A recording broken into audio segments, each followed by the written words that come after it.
ഒരു കുഞ്ഞൻ സിനിമയായിട്ട് തിയേറ്ററിലെത്തിയ മൂവിയാണല്ലോ മന്ദാകിനി. ആ ഒരു ചിത്രം ഇന്നിതാ തിയേറ്ററിൽ 6 ദിവസങ്ങൾ പൂർത്തിയാക്കി 7ാമത്തെ ദിവസത്തിലേക്ക് കടന്നിരിക്കുകയാണ്. ചിത്രത്തിന്റെ 3 ദിവസത്തെ കേരള കളക്ഷനാണ് എന്നെ ഞെട്ടിച്ചിരിക്കുന്നത്. 3 ദിവസങ്ങൾ കൊണ്ട് 1 കോടിക്ക് മുകളിലാണ് ചിത്രത്തിന്റെ കേരള കളക്ഷൻ. ഷാജി കൈലാസ് മോഹൻലാലിനെ നായകനാക്കി സംവിധാനം ചെയ്ത സിനിമയായിരുന്നല്ലോ എലോൺ. ആ ഒരു ചിത്രത്തിന്റെ വേൾഡ് വൈഡ് ഫൈനൽ കളക്ഷൻ 75 ലക്ഷത്തോളം രൂപയാണ്. അതിനെയാണ് മന്ദാകിനി കേരള കളക്ഷൻ വെച്ചുകൊണ്ട് മാത്രം 3 ദിവസങ്ങൾ കൊണ്ട് മറികടന്നിരിക്കുന്നത്. ചിത്രത്തിന്റെ 6 ദിവസത്തെ കേരള കളക്ഷൻ മാത്രം 1.5 കോടിയോളം രൂപയാണ്. അൽതാഫ്, അനാർക്കലി മരക്കാറ്, ഗണപതി, അജയ് വാസുദേവ് ഇവരൊക്കെയാണ് ചിത്രത്തിലെ പ്രധാന താരങ്ങൾ. 2000 കാലഘട്ടത്തിൽ മോഹൻലാലിന് നരസിംഹം എന്ന ചിത്രത്തിലൂടെ ഇൻഡസ്ട്രി ഹിറ്റ് സമ്മാനിച്ച സംവിധായകനാണ് ഷാജി കൈലാസ്. അങ്ങേർക്ക് എങ്ങനെയാണ് ഇത്രയും കുറഞ്ഞ ഒരു കളക്ഷൻ നേടിയെടുത്ത സിനിമ വന്നത് എന്ന് ഞാൻ ഇന്നും അത്ഭുതത്തോടെയാണ് നോക്കുന്നത്. സിനിമയ്ക്ക് വേണ്ടി ഒട്ടിച്ച പോസ്റ്ററിന്റെയും മൈദയുടെയും പൈസ പോലും തിയേറ്റർ കളക്ഷനിലൂടെ കിട്ടിയിട്ടില്ല എന്ന് വേണം പറയാൻ. ചിലപ്പോൾ OTTക്ക് വേണ്ടി ചെയ്ത സിനിമയാണല്ലോ എലോഡ്, അതുകൊണ്ടായിരിക്കും തിയേറ്ററിൽ വേണ്ടത്ര രീതിയിൽ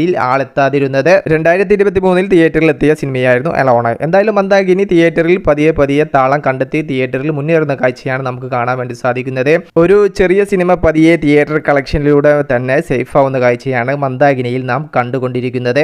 അതുപോലെ അടുത്ത വീക്കെൻഡ് വരികയാണ്. ഇനിയും ഉയർന്ന കളക്ഷനിലേക്ക് എത്തിപ്പെടാനും മന്ദാകിനി എന്ന ചിത്രത്തിന് സാധിക്കട്ടെ. വിഷയത്തിൽ നിങ്ങളുടെ അഭിപ്രായം ജസ്റ്റ് ഒന്ന് കമന്റ് ആയിട്ട് രേഖപ്പെടുത്തുക.